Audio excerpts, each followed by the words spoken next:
When a grieving widow and her 2 children are cast out by her husband's cruel family and forced into a decaying shack on the edge of a forgotten forest, she expects only darkness and despair. But within the rotting walls of that abandoned place, she discovers something impossible, something that will shatter everything she thought she knew about loss, survival, and the mysterious forces that shape our destinies. What begins as punishment becomes revelation. What seems like an ending becomes the strangest beginning of all.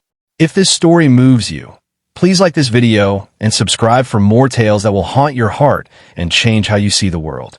The rain had not stopped for 3 days, and Margaret Holloway stood at the edge of what used to be her life, watching it disappear behind a wall of cold, indifferent faces. Her husband's brothers had made their decision with the efficiency of men who believed mercy was a luxury afforded only to those who could pay for it. The house, David's house, the only home her children had ever known, now belonged to them, reabsorbed into the family estate like water in a thirsty earth. She had been given 2 hours to gather what she could carry. 2 hours to dismantle a decade of memories, to choose between a photograph and a winter coat, between her daughter's favorite doll and a pot for cooking. In the end, she took what could keep them alive and left behind everything that had made them feel human. Her son Thomas, barely 8 years old, carried a canvas bag nearly as large as himself, his small shoulders bent forward under the weight of blankets and tins of food. Her daughter Claire, only 5, clutched a wooden box containing her father's pocket watch, the one thing Margaret had hidden from the brothers' inventory, tucked beneath the floorboard in Claire's room where no one thought to look. The child had not spoken since the funeral. She moved through the world now like a ghost in training, her eyes wide and watchful, her lips pressed together as though words had become too dangerous to release. Margaret wanted to tell her that silence would not protect her, that the world would demand her voice eventually. But she herself had learned to swallow her own protests, and what kind of mother teaches her daughter to fight battles that cannot be won? They walked through the village without looking back, past neighbors who turned away or offered thin, apologetic smiles that changed nothing. Charity, Margaret had learned, was most often a performance staged for the benefit of the giver's conscience. No one offered shelter. No one defied the Holloway family's decree. The name still carried weight in this valley, and David's death had not lightened it. If anything, his absence had concentrated the family's power into fewer, colder hands. His brothers had never forgiven him for marrying a woman without land, without connections, without anything but a quick mind and a kind heart. Now that he was gone, they corrected what they saw as his greatest mistake. They erased her as though love were a contract that expired with the signature of death. The shack waited for them at the end of a road that had become more suggestion than certainty, a rutted path that twisted through dense woods where the trees grew so close their branches wove together overhead, blocking out the sky. It had been a gamekeeper's cottage once, decades ago, back when the Holloway estate sprawled across half the county and employed small armies of men to manage its hunts and harvests. But the land had been sold off piece by piece, the staff dismissed, the old structures left to rot. No one had lived in the shack for 20 years, maybe 30. Moss consumed the northern wall. The roof sagged in the middle like a broken spine. When Margaret pushed open the door, its hinges screaming in protest, the smell that rushed out was thick and ancient, a mixture of mildew, animal den, and slow decay. Thomas gagged. Claire's eyes grew even wider, but still she did not speak. Inside, the darkness seemed almost textured, a living thing that clung to the walls and pooled in the corners. A single room, barely 12 feet across. A fireplace choked with old ash and birds' nests. A table missing one leg, propped against the wall at a drunken angle. A broken chair. A pile of rotted straw in the corner that might once have been a bed. Margaret stood in the doorway with her children pressed against her sides, and for the first time since David died, she felt the full weight of her powerlessness.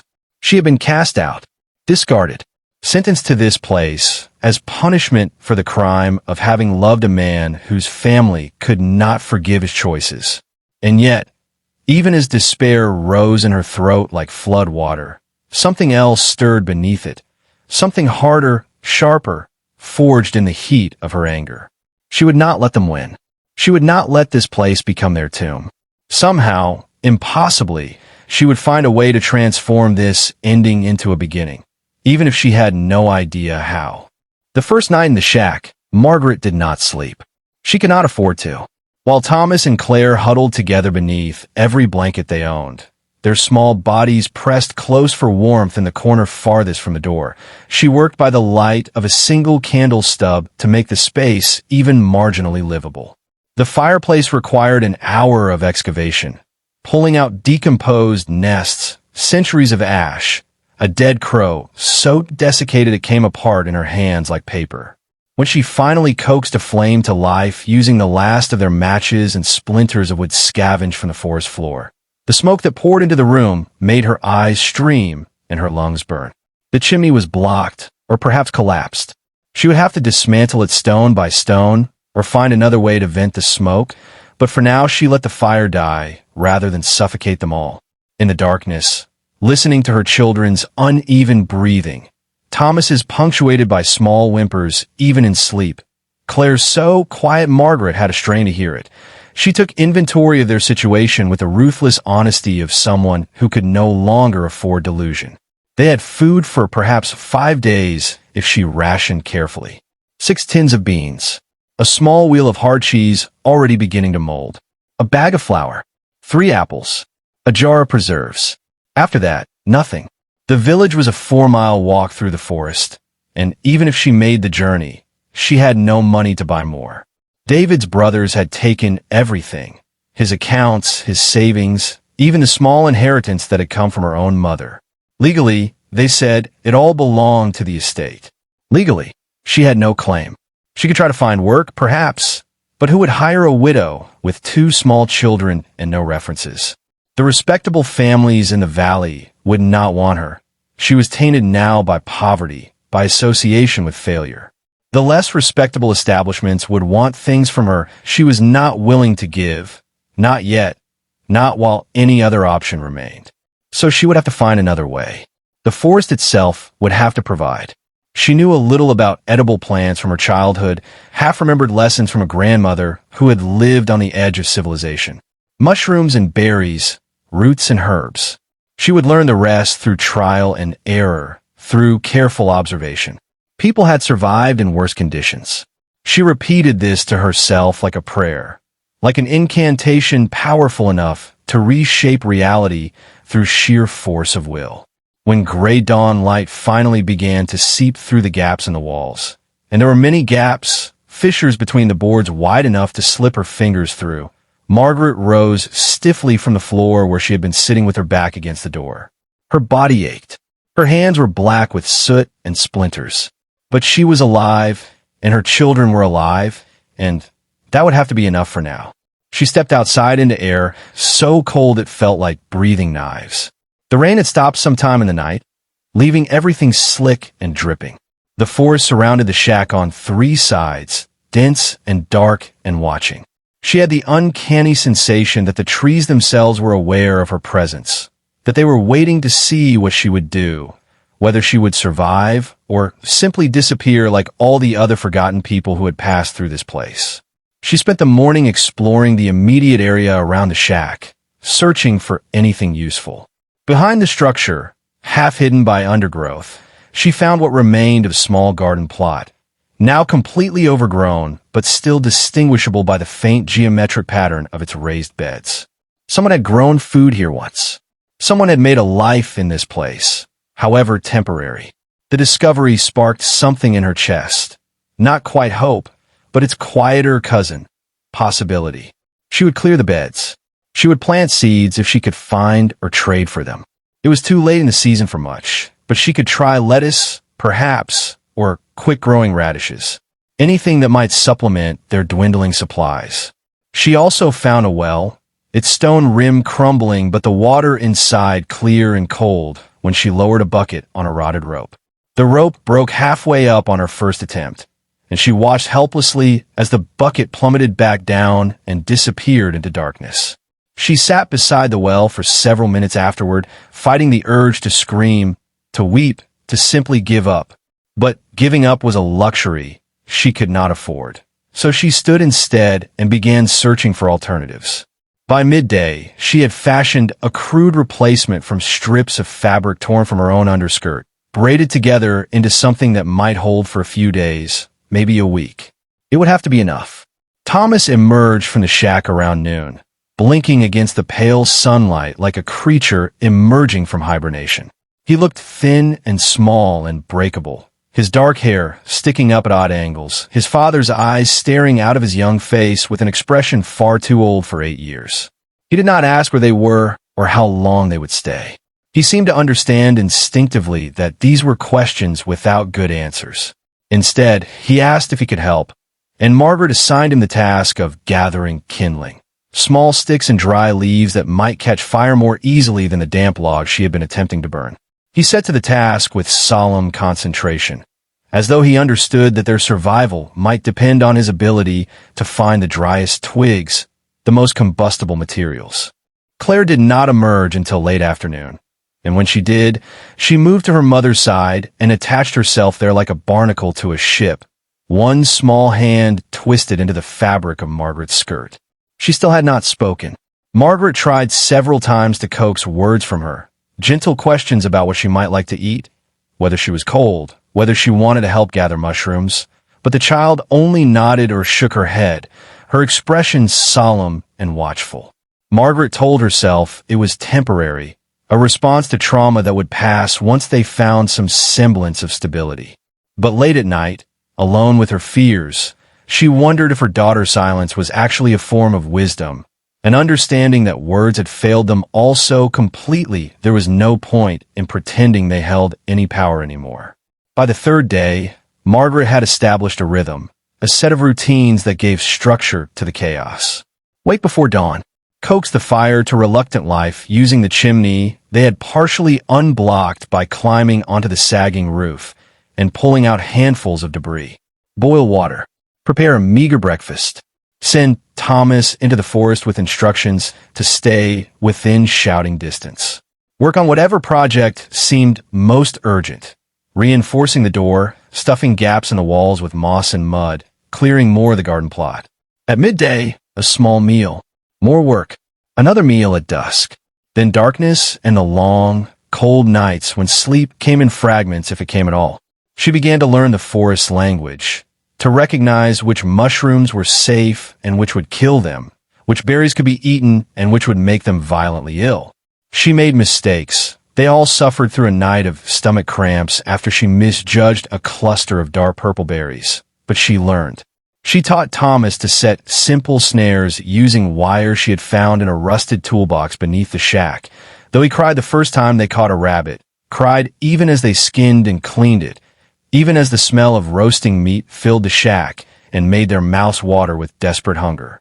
Margaret held him while he wept and told him it was good that it hurt, that they should never become comfortable with killing, but that survival sometimes demanded actions that broke the heart. It was on the 7th day that Margaret discovered the room. She had been searching for any remaining tools or supplies in the lean-to attached to the shack's eastern wall, a structure so decrepit she had initially dismissed it as unsalvageable. But desperation had made her thorough, and she found herself pulling away rotted boards, digging through layers of decomposed leaves and animal droppings, when her hand struck something solid beneath the dirt floor. At first, she thought it was simply a large stone, but as she cleared away more debris, she realized she was looking at a wooden trapdoor, its surface carved with symbols she did not recognize, geometric patterns and swooping curves that seemed to shift in the dim light, though that was surely a trick of her exhausted mind. The door was heavy, swollen with moisture and age, and it took all her strength to pry it open. The hinges released with a sound like a gasp, like something that had been holding its breath for decades, finally allowing itself to exhale. Below, a ladder descended into darkness, so complete it seemed almost solid, a physical substance she would have to push through. Margaret hesitated at the threshold, every instinct screaming at her to close the door and forget she had found it. Nothing good lived in darkness this deep. Nothing safe hid in places designed to remain hidden. But she also could not afford to ignore any potential resource. If there were tools down there, or preserved food, or anything that might help them survive the coming winter, she had a look. She called for Thomas, sent him to fetch the candle, and when he returned, his expression carefully neutral though, she could see fear flickering behind his eyes. She told him to stay at the top of the ladder and lower the light down to her slowly as she descended. If anything happened, if she called out or if the light went out, he was to run back to the shack, grab his sister, and head toward the village no matter what. He nodded, his face pale but determined, and she felt a fierce pride in him even as her heart ached at how much responsibility she had been forced to place on his narrow shoulders. The ladder was old but solid, surprisingly well-preserved given the condition of everything else in this place. Margaret descended slowly, testing each rung before trusting it with her full weight, while above her Thomas knelt at the opening and lowered the candle on a string. The light barely penetrated the darkness, creating a small bubble of illumination that moved with her as she climbed down, much farther than she had anticipated. 10 feet. 15. 20. How deep did this go? And why would anyone dig so far beneath a gamekeeper's cottage? When her feet finally touched solid ground, she found herself in a chamber that defied all reasonable explanation. The space was large, at least 20 feet across, and perfectly circular. The walls were stone, cut and fitted with precision that spoke of skilled craftsmanship, each block carved with more of those strange symbols that seemed to writhe in the candlelight. The floor was flat and smooth, marked with an intricate pattern of inlaid tiles that formed a design she could not quite comprehend, something that looked almost like a map, or perhaps a star chart, or maybe neither, maybe something else entirely that her mind lacked the framework to understand. But what arrested her attention completely, what made her breath catch in her throat and her heart begin to hammer against her ribs, was the object in the center of the room. A well. Another well, deep in the earth, far below the one they had been using for water. This one was different, though. Where the well above was functional and ordinary, this one was clearly ceremonial, ornamental, perhaps something far stranger.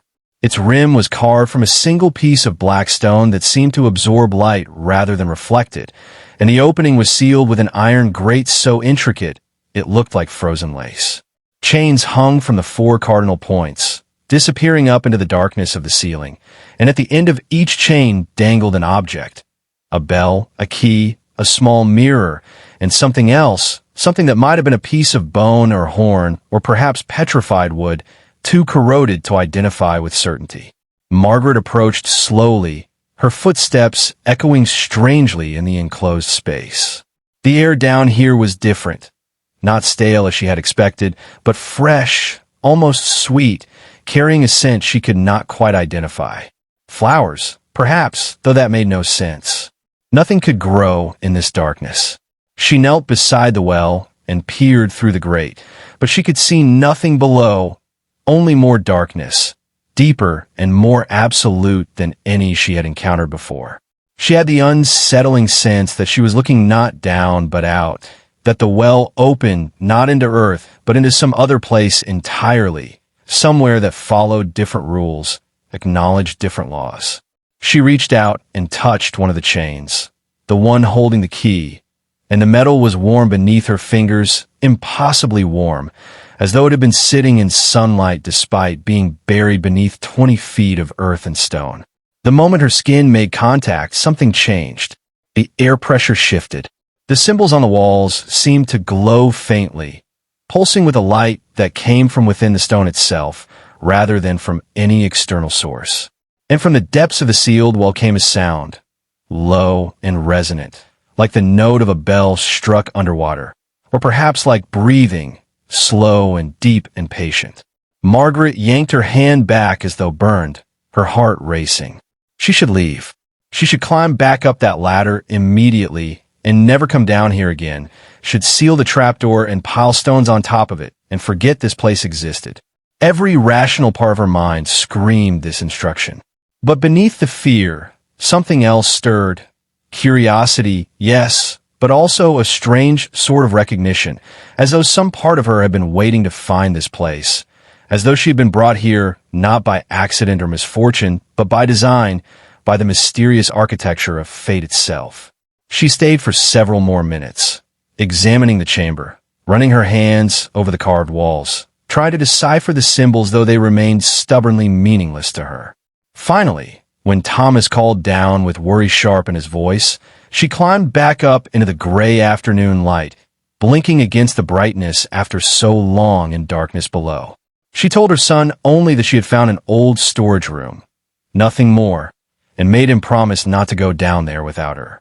He agreed readily, clearly relieved to have an excuse to stay away from whatever darkness lived beneath their temporary home. That night, Margaret lay awake as usual, but her thoughts were no longer consumed only by worry about food and shelter and survival.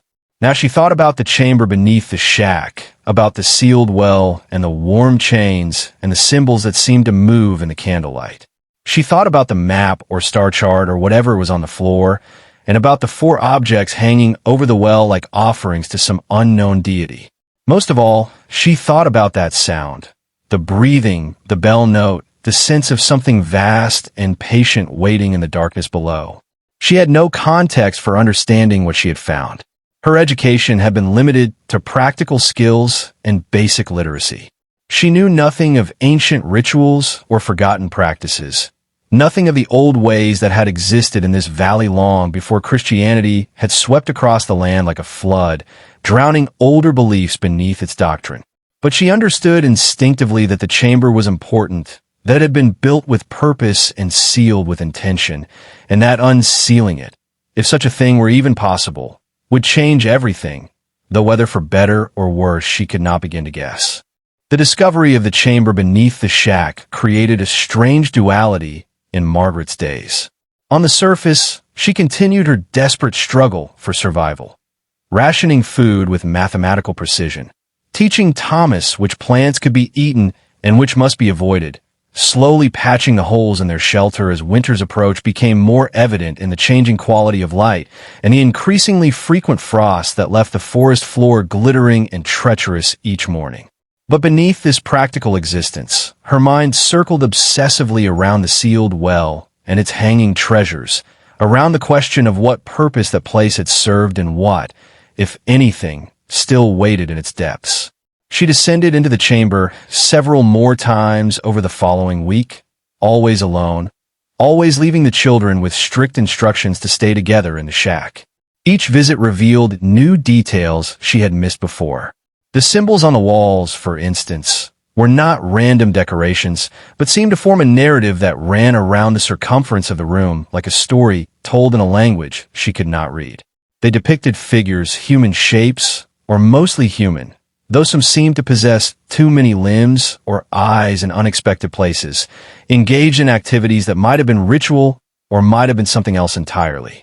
Here, a figure knelt before a circular opening with arms outstretched. Their multiple figures formed a chain, hand to hand, surrounding what might have been a well or might have been simply a void. Further along, a solitary figure descended into darkness, while others watched from above, their postures suggesting either reverence or fear, possibly both. The tiles on the floor also revealed themselves to be more complex than she had initially understood.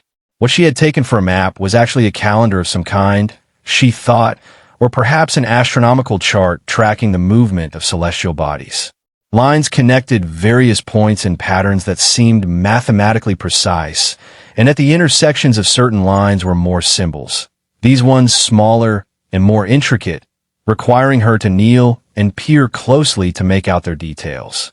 At the exact center of the pattern, directly beneath the sealed well, was a single word carved in letters so ancient they barely resembled the alphabet she knew. She traced them with her finger, sounding out the syllables silently, but the word, if it was even a word, meant nothing to her. The 4 objects hanging from chains continued to fascinate and disturb her in equal measure.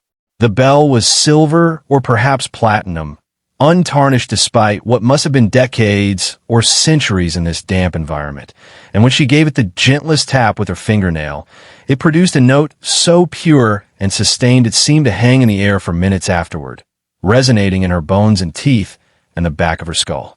The key was iron, heavy and old, its teeth worn smooth but its fundamental shape intact, and she knew without being told that it would open the grate over the well, though she had not yet worked up the courage to try. The mirror was small, barely larger than her palm, its surface smoky and dark, as though reflecting not light, but shadow.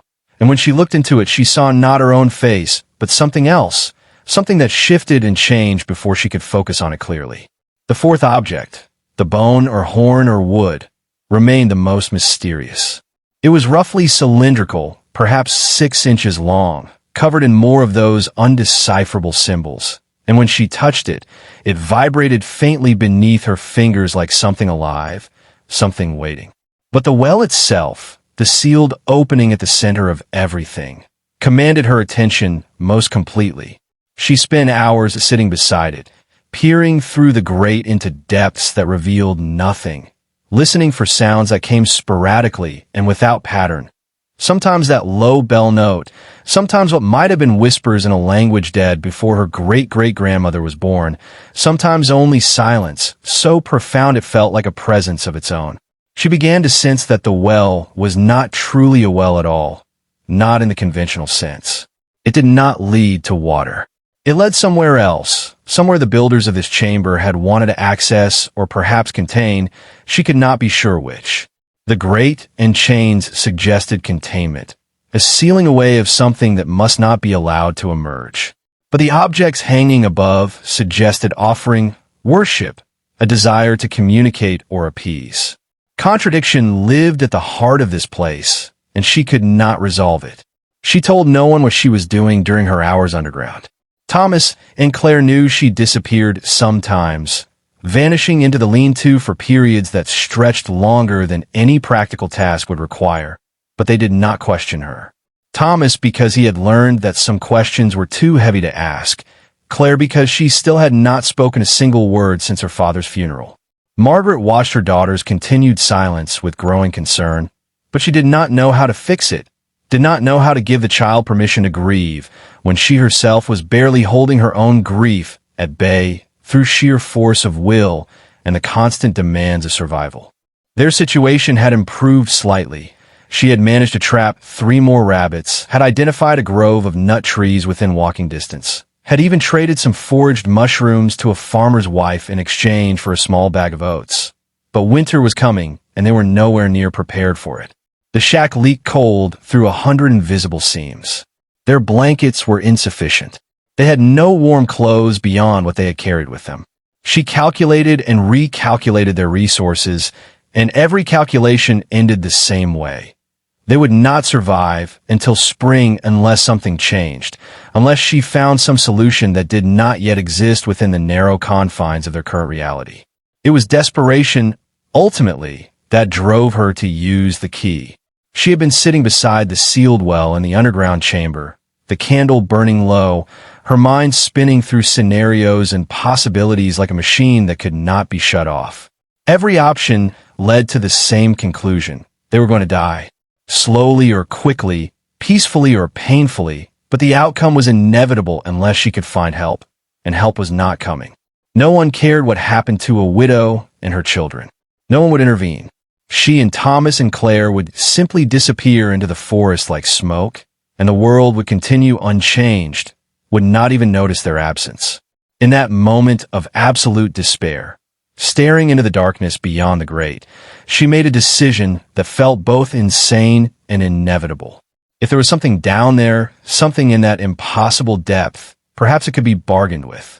Perhaps it could offer what the human world had refused: mercy, assistance, a chance. She did not believe in magic or spirits, or any of the old superstitions her grandmother had spoken of in hushed tones. But she also did not believe in miracles. And yet here she was, somehow still alive despite everything that had conspired to kill her. So perhaps belief was irrelevant. Perhaps what mattered was only action, the willingness to reach into darkness and grasp at whatever one might find there, regardless of risk or consequence.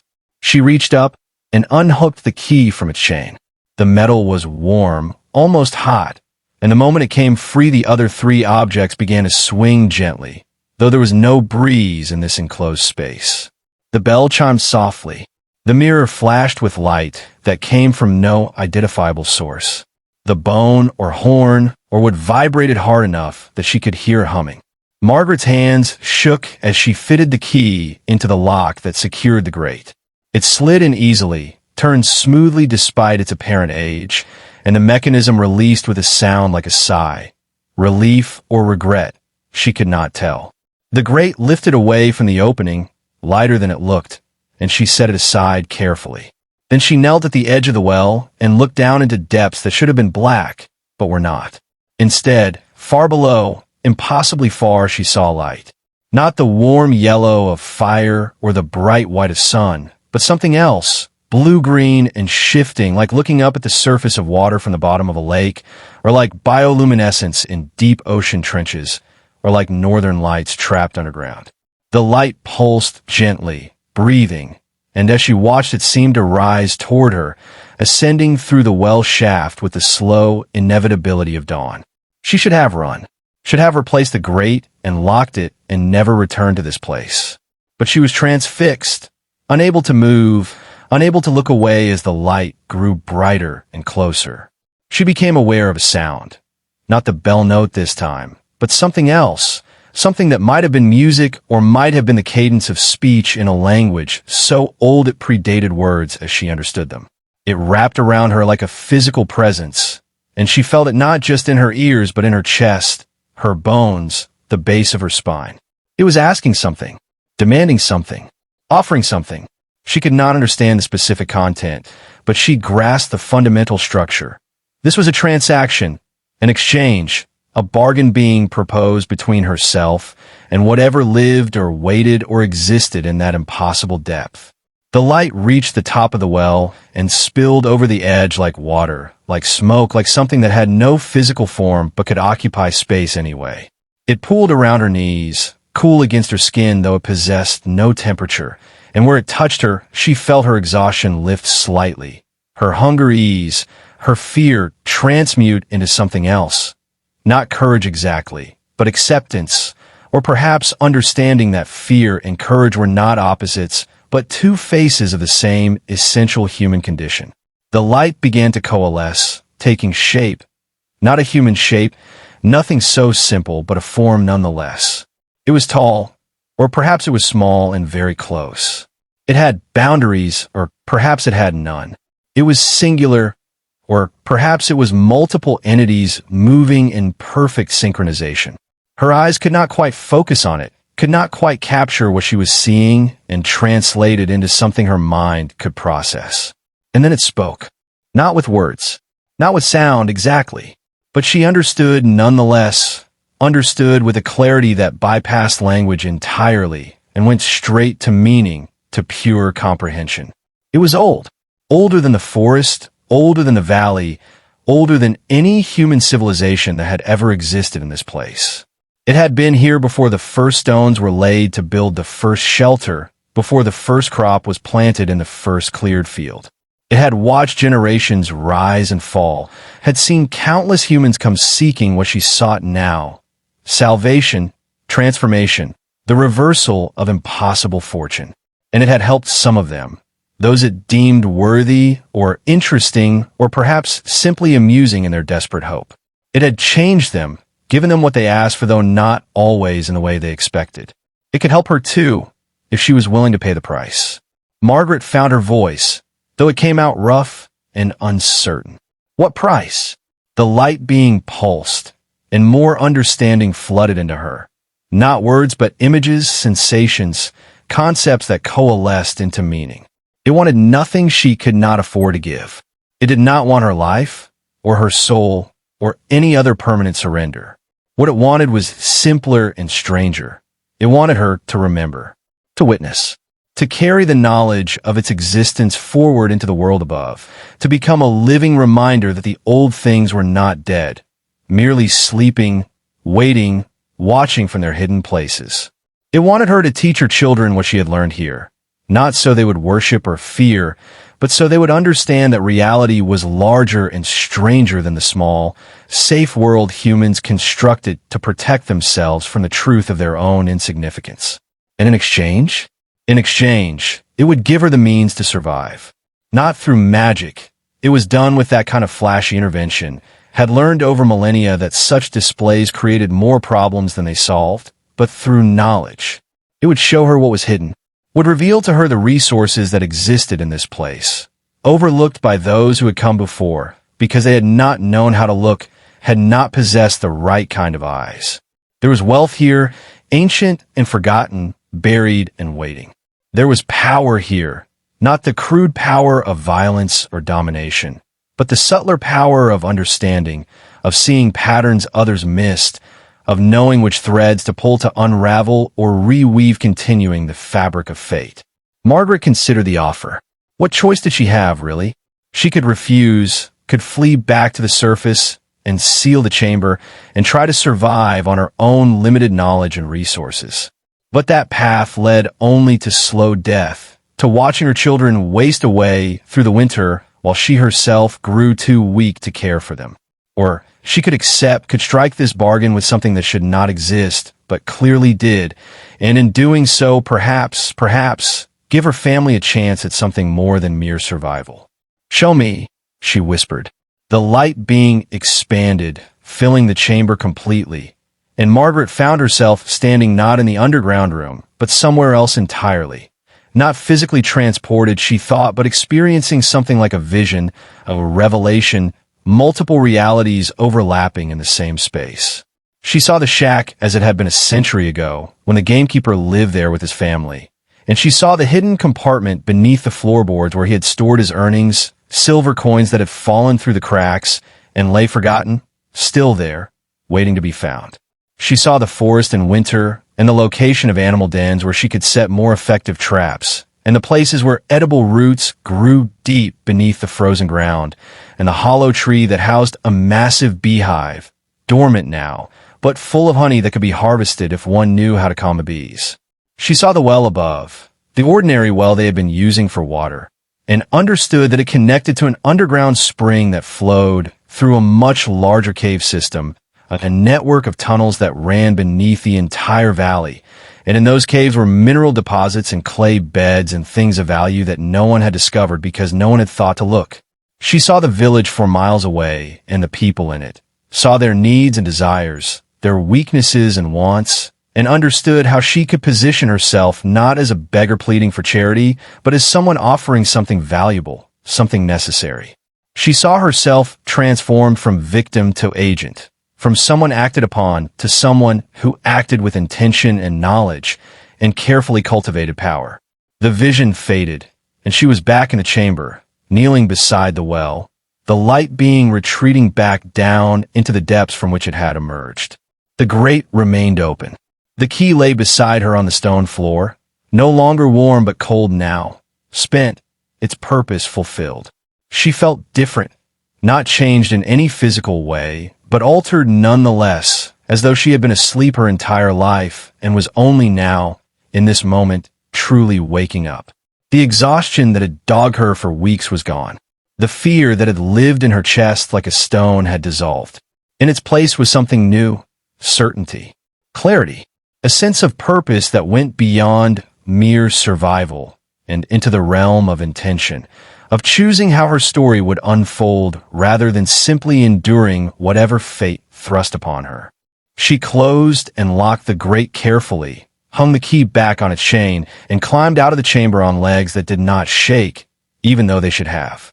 Thomas was waiting at the top of the ladder, his face tight with worry, and she smiled at him, really smiled for the first time since David died, and told him everything was going to be all right. He did not look convinced, but he nodded, trusting her, because he had no other choice, because she was all he had left in the world. That night, by the light of their small fire, Margaret began to dig. She found the silver coins first, exactly where the vision had shown her, beneath the floorboards in the northwest corner of the shack, tucked into a leather pouch that had partially rotted but still held its precious content secure. 43 coins, each one stamped with the profile of a king 3 generations dead, and while they were old, they were also real silver, still valuable, more than enough to buy food and supplies to see them through the winter. Thomas watched her unearth them with wide eyes, and she saw him trying to understand how his mother had known they were there, but he did not ask. Perhaps he sensed that some questions opened doors that could not be closed again. She found the clay beds first, vast deposits of high-quality potter's clay in shades ranging from white to deep red, valuable to artisans who would pay well for it. Then she found the mineral deposits, not gold or silver, but copper and lead, and something she thought might be tin, all of which had value to the blacksmiths and craftsmen who served the valley's various industries. Most astonishing of all, she found evidence of previous habitation. Fire pits that had been used centuries ago, carved symbols on walls that matched those in the underground chamber, and in one deep cavern, a collection of clay pots sealed with beeswax, containing substances she could not immediately identify, but which radiated that same sense of strangeness and power she had felt in the presence of the light being. She left those pots undisturbed, intuiting that some things were better not brought to the surface, at least not yet, at least not until she understood more about what she was dealing with. But she carefully mapped the caves in her mind, memorizing the passages and what they contained, creating a mental inventory of resources she could tap when needed. This, she understood, was the real gift the light being had given her.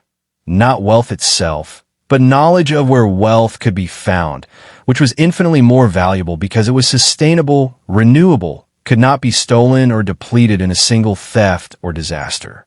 By the time the first serious snow fell, Margaret had transformed the shack from a death sentence into something that almost resembled a home.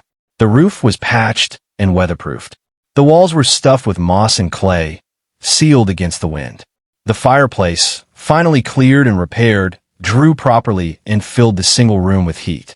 They had food enough to last months and income streams that would provide more.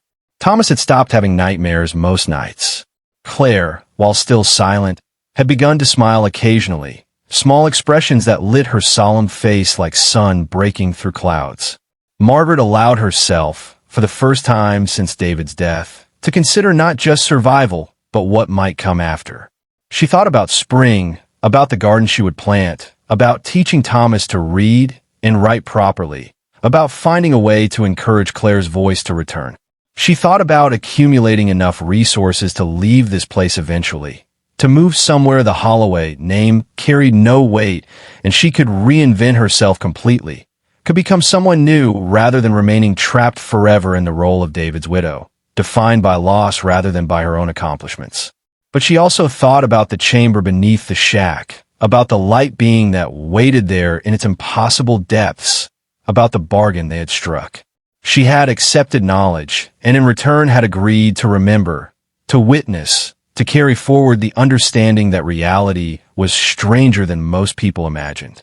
She had not yet figured out what that meant in practical terms, how one went about teaching such things to children, whether it was even possible to convey experiences that seemed to bypass language entirely.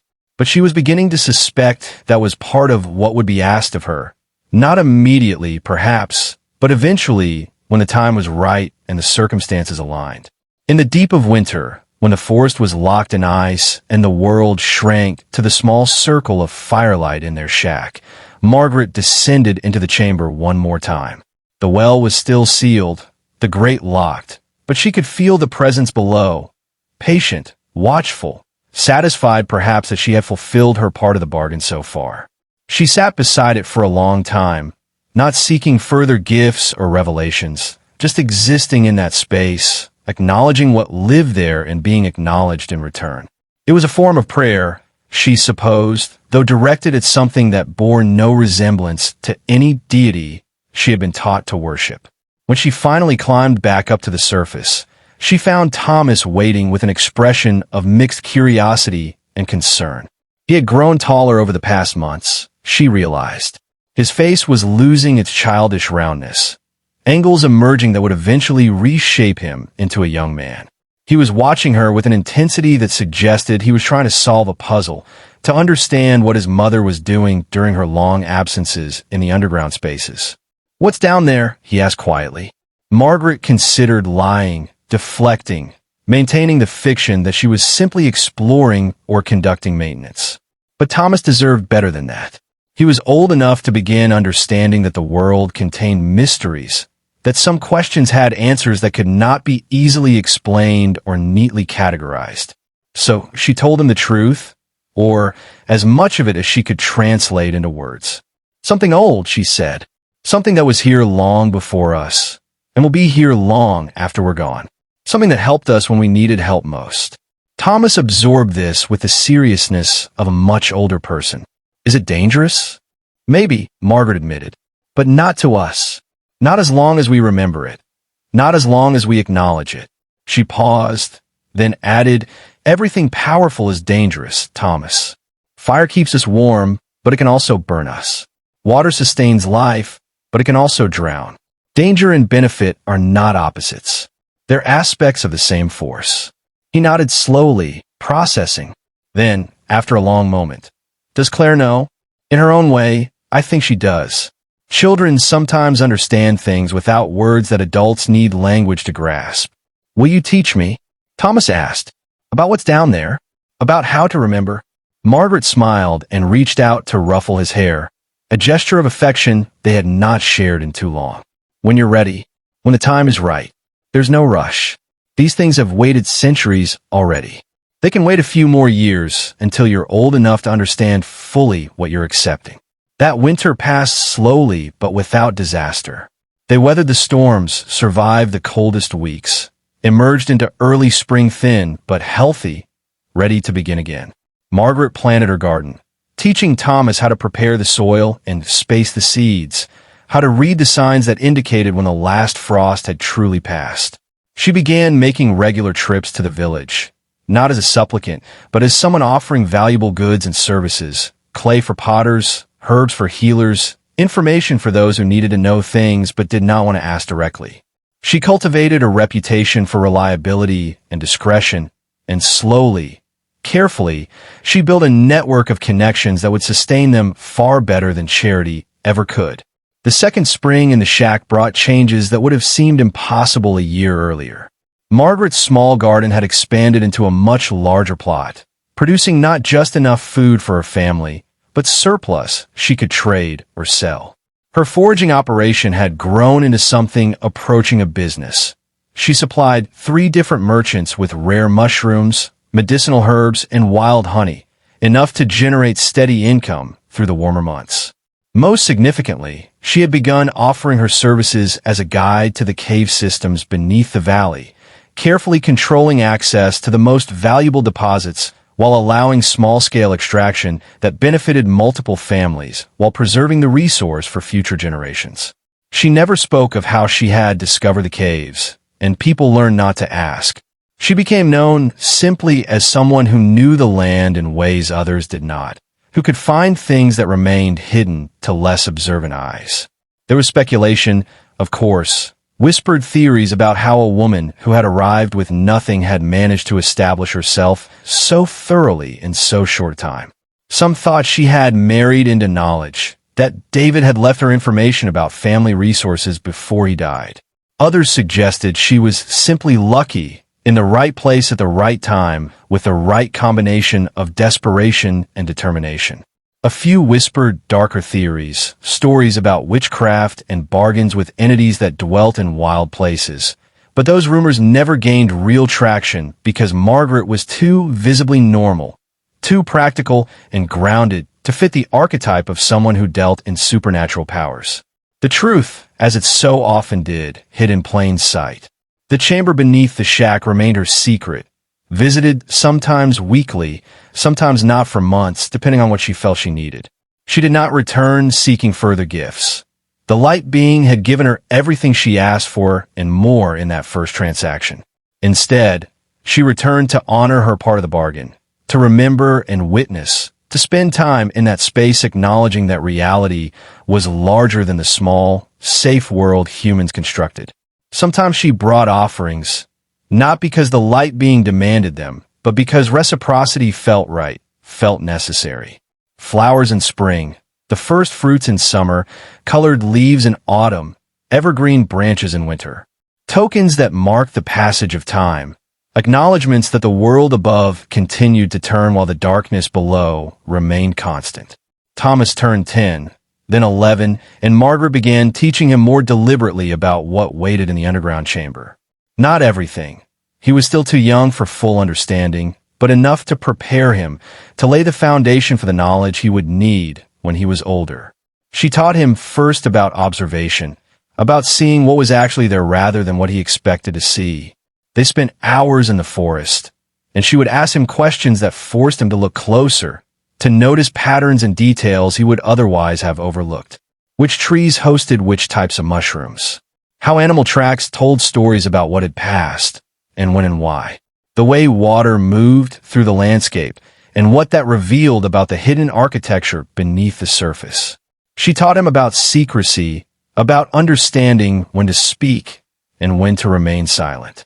She explained that some knowledge was dangerous not because it was inherently harmful, but because people feared what they did not understand, and fear made humans unpredictable and often cruel. She told him about his great-great-grandmother, who had been driven from her village because she knew too much about herbs and healing, because her neighbors could not distinguish between medicine and magic, and had chosen to err on the side of violence rather than risk the possibility that she might be something they feared. Most importantly, she taught him about responsibility. Knowledge was power, yes, but power without wisdom was just another form of destruction. If he was going to learn what she had learned, to see what she had seen, he would also have to accept the burden of using that knowledge carefully, thoughtfully, never for mere personal gain or petty revenge, but only in service of survival, and perhaps, if they were very lucky, in service of something larger. Justice, fairness, the slow work of making the world slightly less cruel than they had found it. Claire remained silent through her 10th birthday, and Margaret had mostly stopped waiting for her voice to return. The child communicated in other ways, through drawings that grew increasingly sophisticated and strange, through the careful arrangement of objects that seemed to convey meanings Margaret could not quite decipher, through expressions and gestures that said more than many people managed with entire speeches.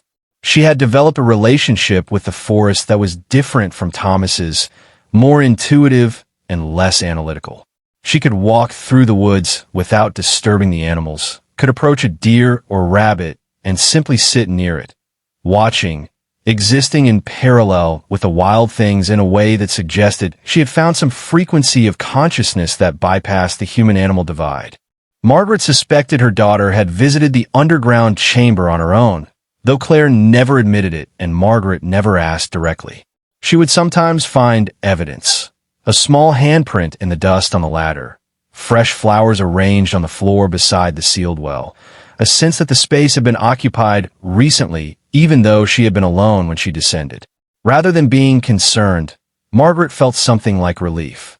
Claire was choosing her own relationship with the strangeness below, was finding her own way to remember and witness, and perhaps that was exactly as it should be.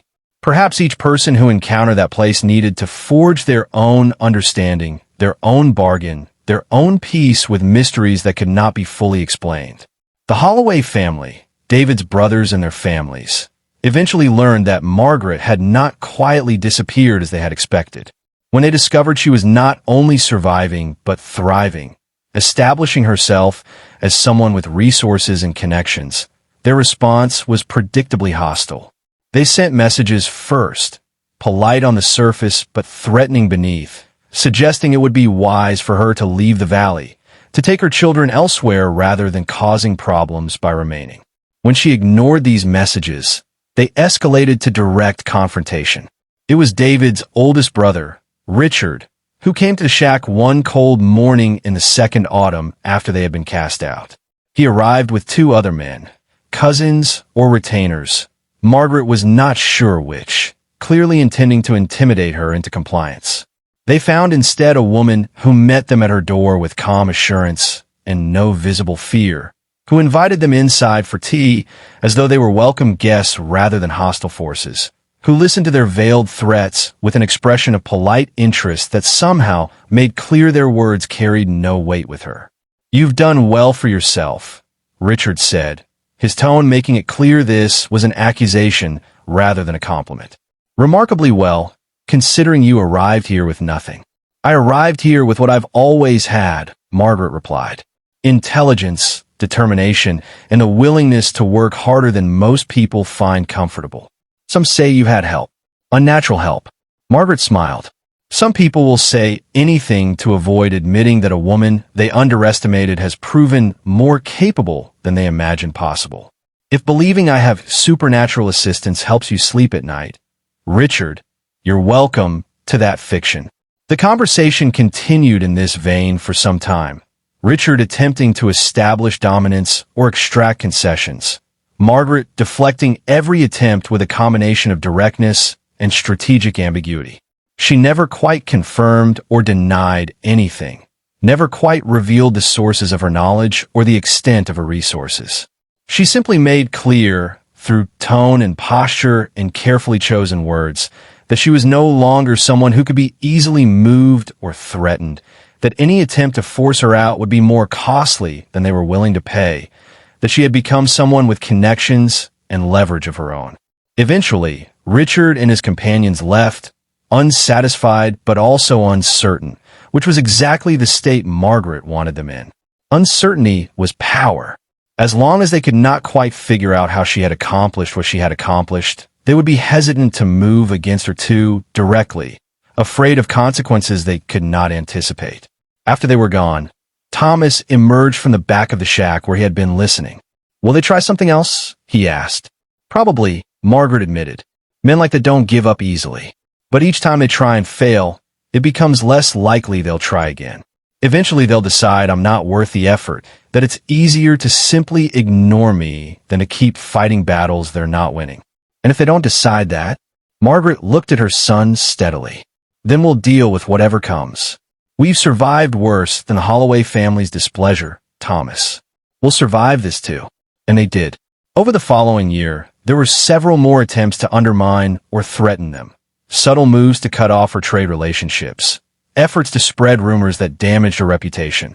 Once even an attempt at direct violence that was thwarted when Thomas raised an alarm and several of Margaret's trading partners came to investigate, making clear that she had allies who would not stand by while she was attacked. Each attempt failed, and each failure made the next less likely. By the time Thomas turned 12, the Holloway family had largely given up on active opposition and settled into cold hostility. They did not acknowledge Margaret when paths crossed in the village. They refused to trade with anyone who did business with her. But they also stopped trying to force her out, stopped treating her as a threat that needed to be eliminated. She had become simply a fact of the valley's social landscape, a permanent presence that was not welcome, but that also could not be easily removed. Margaret marked this shift as a victory, though a quiet one. She had not destroyed her husband's family or taken revenge for how they had treated her. She had simply refused to disappear, had insisted on existing and thriving despite their wishes, and in doing so had demonstrated a form of power that did not rely on violence or domination, but on persistence and the strategic accumulation of small advantages over time. In the third spring, on the anniversary of their arrival at the shack, Margaret took both children down into the underground chamber together for the first time. Thomas had been there before with her, but never had all three of them descended into that space as a unit, as a family. Claire went without hesitation, climbing down the ladder with confidence that suggested she had indeed been there previously on her own. Thomas followed more carefully, aware of the significance of this moment, even if he did not fully understand its implications. At the bottom, in the circular room with its carved walls and tiled floor and sealed well, Margaret had them sit in the pattern marked on the ground, the three of them forming a triangle around the central opening. She lit candles at specific points, following an intuition she could not quite explain, but trusted nonetheless. And then she told them both the full story of what had happened in that first desperate week, of the bargain she had struck, of the knowledge she had received, and the price she had agreed to pay. She explained that they were now part of that bargain too, though they had not chosen it themselves. By being her children, by surviving with her, by living in this place, and benefiting for what she had learned here, they had become witnesses as well. They were inheritors of a responsibility to remember, to acknowledge that the world contained forces and entities that existed outside human understanding, that demanded respect and careful interaction rather than fear or worship. You don't have to believe it, she told them. You don't have to accept it. When you're old enough to leave, you can walk away from all of this and never come back. But if you stay, if you choose this path, you need to understand what you're choosing. Thomas asked careful questions, trying to understand the mechanics of what she was describing. Claire remained silent, but listened intently, her eyes moving between her mother and the sealed well and back again. When Margaret finished speaking, she sat back and waited for their reactions. Thomas looked troubled but determined, already processing how this knowledge fit into his understanding of the world. Claire stood and walked to the well, knelt beside it, placed both small hands on the iron grate. She stayed there for several long minutes, perfectly still, and Margaret had the sense that some communication was occurring, some wordless exchange between her daughter and whatever waited below. Finally, Claire stood, returned to her place in the triangle, and nodded once. A gesture of acceptance, of understanding, of commitment to something she could not articulate but clearly grasped at some fundamental level. They climbed back up into daylight together, and nothing visible had changed. They were still the same three people. The shack was still the same structure. The forest was still the same forest. But something had shifted nonetheless. Some invisible bond had been acknowledged and strengthened, and Margaret felt for the first time since David's death that they were not just surviving, but truly living. Not just enduring, but actively shaping their own future according to principles they had chosen for themselves. The change began so gradually that at first Margaret thought she was imagining it. Small things. The way light fell through the trees at certain hours, creating patterns that seemed almost intentional. The way animals behaved around Claire, not just unafraid but actively curious, drawn to her as though she emitted some frequency only they could detect. The way Thomas sometimes spoke of dreams that were not quite dreams, visions that came in the space between sleeping and waking, showing him things that would happen days or weeks later with uncomfortable accuracy. But the most significant change was in the sealed well itself. Margaret had been descending into the chamber regularly for 3 years now, and in all that time the well had remained constant, sealed, contained, emanating its peculiar sense of patient watching, but fundamentally unchanged. Now, though, she began to notice that the grate was warm to the touch even when she had not used the key, that the chains holding the 4 objects swayed slightly even in the still air, that the light from below seemed closer to the surface than it had been, as though whatever lived in those depths was rising, approaching, preparing for something. She tried to understand what had triggered this shift. Had she done something wrong? Broken some unspoken rule of their bargain? Or was this simply the natural progression of whatever process had begun when she first opened the well and accepted its offered knowledge? She had no way to know, no reference point for understanding what was normal versus what was cause for concern. It was Claire who finally provided clarity in her way. The child, now 11 years old, tall and strange and still silent, had taken to spending long hours in the underground chamber, sometimes alone, sometimes with Margaret. She seemed to be conducting some kind of dialogue with the sealed well, though she never spoke aloud and gave no indication of what responses she received. Margaret watched these sessions with mixed feelings, pride that her daughter had found this connection, worry about what it might mean for her future, uncertainty about whether she should intervene or allow it to continue. One evening in late autumn, as gray light faded from the world above and shadows gathered in the shack, Claire did something she had not done in 6 years. She spoke. Her voice was rusty from disuse, uncertain in its rhythms, but the words were clear and deliberate and impossible to misunderstand. It wants to come up. Margaret, who had been preparing their evening meal, froze mid-motion. Thomas, reading by firelight, looked up with shock evident on his young face. They both stared at Claire, who stood in the doorway of a shack looking back at them with those enormous eyes that had seen too much, understood too much, had somehow bypassed childhood entirely and arrived at a kind of knowledge that most people never achieved in entire lifetimes. "What did you say?" Margaret asked quietly. Claire repeated herself with patience, as though explaining something obvious that her mother was being slow to grasp. "It wants to come up, into the world." It's been down there so long, and it wants to see the sky again, to move through the forest, to remember what it was like before the sealing. The sealing, Margaret repeated. You mean when this chamber was built? When the well was covered? Claire nodded. People were afraid. They didn't understand. So they trapped it, imprisoned it, thought if they kept it buried deep enough it would eventually fade or die, or become something they could control. She paused, then added with something like sadness in her voice, but it didn't die. It just waited. And now it's time. Thomas found his voice. Time for what? For the bargain to complete, Claire said simply. Mother promised to remember, to witness, to teach us. We've done that. We've held up our part. Now it wants its part, freedom, recognition, the chance to exist in the world again without hiding. Margaret felt ice slide down her spine. This was not what she had agreed to. The bargain had been for knowledge in exchange for remembrance, nothing more. She had never consented to releasing whatever lived in that sealed well, to giving it access to the surface world. That was a decision with implications she could not possibly calculate, consequences that might extend far beyond her small family. No, she said firmly. That wasn't the agreement. I never promised that. Claire looked at her with something like pity. You didn't have to promise it specifically. It was implied in the structure of the bargain itself. Every transaction has a completion, Mother.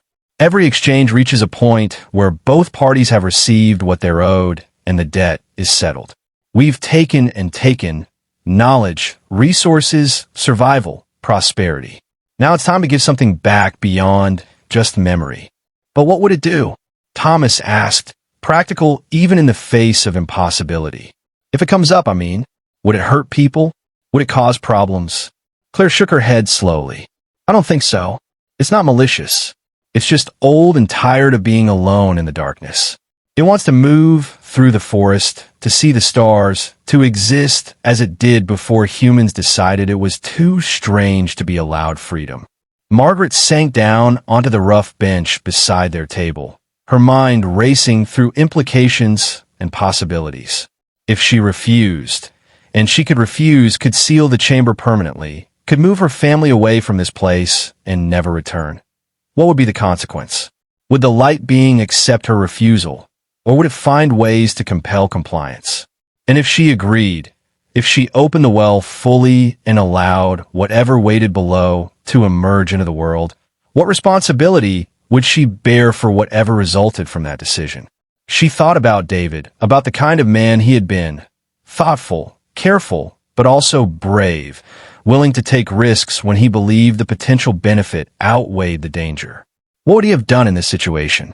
She thought he would have wanted to know more, to understand better what they were dealing with before making a final choice. Can you talk to it? She asked Claire. Can you ask it to show us what it intends, what it wants beyond just freedom? Claire nodded. I can try. But Mother, you should know, it's not really in it. That's just the only way we have to talk about something that doesn't fit into human categories. It's more like a force, or maybe a collection of forces that have learned to act with coordination and something approximating intention. It's not good or evil. It just is. That night, Margaret did not sleep at all. She sat beside the dying fire, watching the shadows shift and change, thinking about choices and consequences and the strange path her life had taken. 3 years ago, she had been desperate, broken, willing to grasp at anything that might save her children. She had made a bargain without fully understanding its terms, had accepted help from something she could not explain or control. And now that choice was reaching its culmination, demanding something from her that felt much larger and more dangerous than anything she had imagined when she first descended into the darkness and met the light being in its sealed prison. But she also could not deny that the bargain had worked. They had survived. More than survived. They had rebuilt themselves, had found stability and even a form of prosperity, had learned things about the world and themselves that they never could have discovered otherwise. If she had known at the beginning where this path would lead, would she still have taken it? She honestly did not know. But she was here now, and the question was not what she would have done differently, but what she would do next. Over the following weeks, Claire spent increasing amounts of time in the underground chamber, conducting her strange, silent dialogues with whatever waited in the sealed well. She emerged from these sessions looking exhausted, but also somehow more solid, more present, as though the act of communication was forcing her to become more fully herself in order to serve as an effective conduit. She reported what she learned to Margaret and Thomas in fragments, pieces of understanding that did not quite cohere into a complete picture. The light being, or collection of forces, or whatever it truly was, had existed in this valley for thousands of years before humans arrived. It had been worshipped by the first people who settled here, had been given offerings and respect and freedom to move through the forest as it wished. But as human civilization grew more complex, as religions changed and new belief systems displaced older ones, the understanding of what it was had been lost. What had once been seen as a natural part of the landscape, something to be honored and lived alongside, had become classified as dangerous, demonic, something that must be contained and controlled. The sealing had been done with good intentions, Claire explained. The people who built the chamber and covered the well had genuinely believed they were protecting themselves and future generations from something malevolent. But they had been wrong. They had mistaken strangeness for evil, had assumed that anything they could not fully understand must be a threat. Now, the light being wanted only what it had lost, the ability to exist freely, to move through its ancient territory, to be acknowledged and remembered not as a prisoner or a threat, but simply as a part of the valley's ecology, no more inherently dangerous than the river or the forest or the storms that rolled through each spring. What would happen if we opened the well? Margaret asked finally, the question she had been avoiding for weeks. Claire considered for a long moment before answering. The world would become slightly stranger. More people would notice things they normally overlook. The boundary between what's possible and what's not would become more permeable. Not dramatically. It wouldn't cause chaos or destroy society or anything like that. But the valley would change, would become a place where unusual things happened more frequently, where mysteries persisted longer before being explained away. And the people? Thomas asked. What about them? Some would be frightened, Claire admitted. Some would leave, but others would adapt. Humans are remarkably good at adapting to new normal conditions, at expanding their sense of what's real to include whatever they're forced to acknowledge. It would take time, maybe a generation or two, but eventually the valley would find a new equilibrium that included the light being's presence. Margaret listened to her daughter speak with a combination of wonder and terror. This child, her child, had somehow become a bridge between human understanding and something that existed outside those frameworks entirely. She had taken the burden of remembrance and witnessing that Margaret had accepted and transformed it into something more active, more engaged. She was not just observing the strangeness. She was preparing to facilitate its return to the world. And the question Margaret had to answer was simple and impossible. Would she allow it? The decision crystallized one morning in deep winter, when the world above was locked in ice and snow, when the forest was silent except for the occasional crack of frozen branches and the whisper of wind through bare trees. Margaret descended into the chamber alone, leaving both children asleep in the shack above. She sat beside the sealed well for a long time, not speaking, not seeking visions or knowledge, just existing in that space with her thoughts. Finally, she spoke aloud. If I do this, if I open the well and let you out, I need a promise. Not for my sake, but for theirs. She gestured upward, toward where her children slept. They didn't choose this. They're only involved because I involved them. So whatever happens, whatever consequences come from this decision, you have to protect them. Keep them safe. Make sure they don't pay the price for my choices. The response came not in words, but in sensation, a wave of something that felt like agreement, like acceptance, like an oath being sworn in a language that predated speech. It was not absolute reassurance. The light being could not guarantee perfect safety any more than Margaret herself could. But it was a commitment to try, to watch over Thomas and Claire as much as its nature allowed, to consider them under its protection as they had honored it through remembrance. That would have to be enough. Margaret reached up and lifted the key from its chain. This time her hands did not shake. This time she moved with certainty, with understanding that some choices were not right or wrong, but simply necessary. Points where the river of fate narrowed to a single channel, and attempting to resist only meant being swept along anyway, without the dignity of deliberate choice. She unlocked the grate, lifted it away, set it carefully aside. Then she reached for the 4 objects hanging above the well: the bell, the mirror, the bone or horn, and finally the key she had just used. One by one, she lowered them through the opening and let them fall into the darkness below. She heard them strike something far below, heard the bell ring out pure and clear, heard the other objects clatter against stone or metal or something else entirely. The well began to sing. Not a sound so much as a vibration that she felt in her bones, in the roots of her teeth, in the hollow places behind her eyes. The light began to rise, not quickly, not explosively, but with the slow inexorability of dawn, ascending through depths that should not exist beneath a valley in rural England, but clearly did anyway. Margaret stood and backed away from the opening, not fleeing, but giving space, making room for whatever was about to emerge. The light reached the opening and spilled over the edge, filling the chamber with brilliance that should have been blinding, but somehow was not.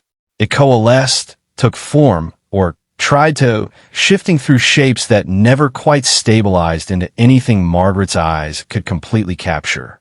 She saw wings and did not, saw faces and lost them, saw something that might have been a human figure or might have been a collection of smaller entities moving in perfect synchronization, or might have been neither, might have been something her mind was desperately attempting to translate into familiar patterns because it had no other framework for processing what it encountered. And then it spoke. Not with Claire's interpreted words, not with visions and transferred knowledge, but directly, a voice that resonated not in the air, but inside Margaret's skull. Thank you. 2 words, but they carried weight beyond their simplicity. They carried centuries of isolation, of waiting, of hoping that eventually someone would understand, would remember, would be willing to take the risk of restoration. They carried gratitude that went beyond human concepts of debt and payment and existed in some other register entirely, some frequency of meaning that transcended language. The light being flowed past Margaret, moving toward the ladder with a motion that was not quite floating and not quite walking, but something between. She followed it up, climbing behind it through the shaft that led to the surface, emerging into the pale gray light of a winter morning. Thomas and Claire were awake now, standing outside the shack, watching as the light being, the freed thing, the ancient presence, the valley's oldest inhabitant, manifested fully in the world above for the first time in centuries. It did not linger. It moved into the forest with obvious joy, obvious relief, touching trees with appendages that might have been hands or might have been something else, leaving faint trails of luminescence in its wake that faded slowly like bioluminescent plankton in disturbed water. Margaret watched it go, watched it disappear into the depths of the forest, and felt something in her chest release, tension she had been carrying for 3 years without fully realizing it was there. "It's done," she said quietly. Thomas and Claire stood on either side of her, and for a long moment they simply watched the forest where the light being had vanished. Finally, Thomas spoke. "What happens now?" Margaret smiled, and there was both exhaustion and triumph in the expression. "Now we see what we started. Now we wait and watch and deal with whatever comes. Together." And Claire, her voice still strange from years of silence, but growing stronger with each use, added simply, "It will be all right." Strange, but all right. In the years that followed the unsealing, the valley changed in ways that were subtle but unmistakable to those who lived there. Stories began to circulate. Travelers who encountered lights in the forest that moved with purpose and intelligence. Farmers who found their animals calmer and healthier than any medical explanation could account for. Children who spoke of meeting someone or something in the woods that taught them secrets about which mushrooms were safe and where to find water, even in drought conditions. The reports were never consistent enough to form a clear pattern, never concrete enough to demand official investigation. But they persisted and accumulated, gradually shifting the valley's character from ordinary to subtly enchanted. Margaret watched these changes with mixed feelings. Pride that her decision had allowed something ancient and strange back into the world, concern about what unpredictable consequences might yet manifest, and beneath both a deep, bone-level satisfaction that she had fulfilled her part of a bargain made in desperation and carried through with courage she had not known she possessed. The light being kept its promise. Thomas and Claire were safe, protected by forces that operated beneath the threshold of normal perception, guided by an intelligence that honored its debts even when doing so required effort and attention. Thomas grew into a young man who understood the world differently than his peers, who saw patterns and connections others missed, who became known throughout the valley as someone to consult when problems arose that had no obvious solutions. He never spoke directly about what he knew or how he knew it, but people sensed that he carried knowledge from elsewhere, from depths both literal and metaphorical, and they trusted his guidance even when they could not fully understand its source. He married eventually, to a woman who asked few questions but observed much, and together they taught their children that reality was larger than it appeared, that mysteries deserved respect rather than fear. Claire remained silent in conventional terms, but developed other modes of communication that proved more effective than speech had ever been. She became the valley's unofficial mediator with the forest itself, the person farmers consulted before clearing new land or cutting timber, the one who could determine which areas were safe to develop and which must remain undisturbed. Those who ignored her guidance inevitably encountered difficulties, tools that broke at crucial moments, animals that sickened without explanation, crops that failed despite perfect conditions. Those who listened found their endeavors blessed with improbable success, as though the land itself conspired to help them. Eventually, even the most skeptical learned to respect her silent counsel. Margaret lived to see her grandchildren born, lived to know that the legacy she had accepted and passed forward would continue beyond her. She never regretted the choice she had made that desperate night so many years ago, never wished she had chosen differently when faced with the sealed well and its impossible offer. The price she paid, in worry, in responsibility, in the weight of knowledge that could not be shared, had been substantial, but the alternative was death or despair or slow dissolution into poverty and bitterness. Instead, she had chosen transformation, chosen to acknowledge that the world contained more than human understanding could encompass, chosen to be a bridge between the ordinary and the strange. On the evening she died, peacefully, in her sleep, in the house she had built to replace the shack she had once thought would be her tomb, both Thomas and Claire reported seeing lights in the forest, moving in patterns that seemed ceremonial, mourning perhaps, or possibly celebrating, acknowledging the passing of someone who had been witness and ally and friend. The lights continued through the night and into dawn, and when they finally faded with the rising sun, those who had seen them felt not fear, but a strange, comforting sense that something vast and ancient had taken note of Margaret's death and found it significant, found her worthy of remembrance. The shack still stands, decades later, maintained by Thomas and Claire and their descendants not as a dwelling, but as a shrine of sorts, a reminder of where everything changed. The underground chamber remains accessible to those who know it exists, though few are invited down into its circular space with carved walls and empty well, and fewer still understand what happened there, what bargain was struck, what ancient presence was freed to move once more through the valley it had claimed long before any human settlement, before any name was given to the river or the forest or the hills that rose green and eternal against the sky. And sometimes, on nights when the moon is full and the wind moves through the trees with a sound like breathing or perhaps like singing, those who walk alone through the forest report encountering something.